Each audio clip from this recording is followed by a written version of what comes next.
What is happening, everybody? Mike from Metacomics, and you know what I'm about to say. Coming at you with another comic book review. Today we're going to be talking about Justice League number 32. Alrighty then, so basically the story to this can be summed up in just a couple sentences. It was an introduction of sorts to the classic Doom Patrol on their way to get Power Ring, and they come across the Justice League. That's honestly about it. Not a lot happened in this issue. Let's talk about whether or not I liked it. Okay, now, a couple things I liked. The art was pretty decent. There was, a pretty decent introduction to the Doom Patrol with a slightly different take, I guess, on Chief. You got to learn some things about Power Ring, and so that was pretty good stuff right there.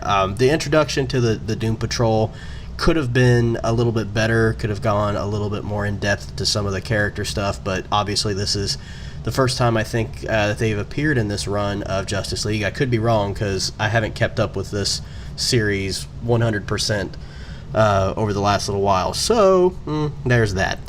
Now, what I didn't like, which was basically a lot. There was barely any Justice League in this issue, so I was kind of disappointed by that. Wanted to see more interaction between them and Doom Patrol, since this is kind of like the first time that they've seen them, because they're all like, hey, who are these guys? Why aren't they helping anybody? Blah, blah, blah, blah, blah. Nothing really much happened as far as character development, and a lot of that had to do with the fact that dialogue was very skimpy in this issue.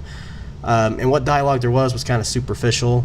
There was enough to move the plot forward some, but as far as like character development, it just really wasn't there. There was a lot of pointless action and fighting.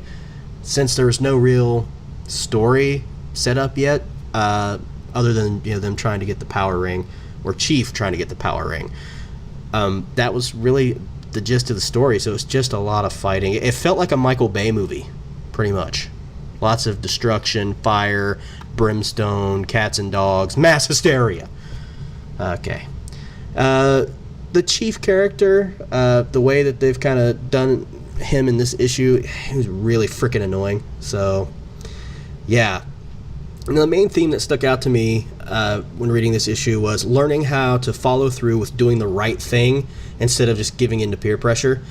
Chief completely convinced the Doom Patrol to follow his every command, even when it forced them to, compromise on doing the right thing. Like, he made them choose between pursuing Power Ring instead of rescuing people in a burning building. Kind of weird, they just went, oh, we gotta do what Chief says, whatever Chief says is right. The Doom Patrol should know that these people should have come first, but they chose to listen to Chief instead because they wanted to please him. So doing the right thing, it's never easy. There's always going to be peer pressure trying to force us to blindly follow the leader, so to speak. But we must stand strong, do the right thing, the moral thing, even if it means losing friendships in the process. And yes, sometimes doing the right thing sucks.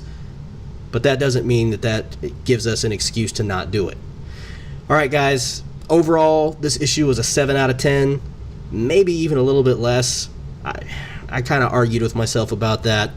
Overall, not a very good issue. The last issue of Justice League was much better.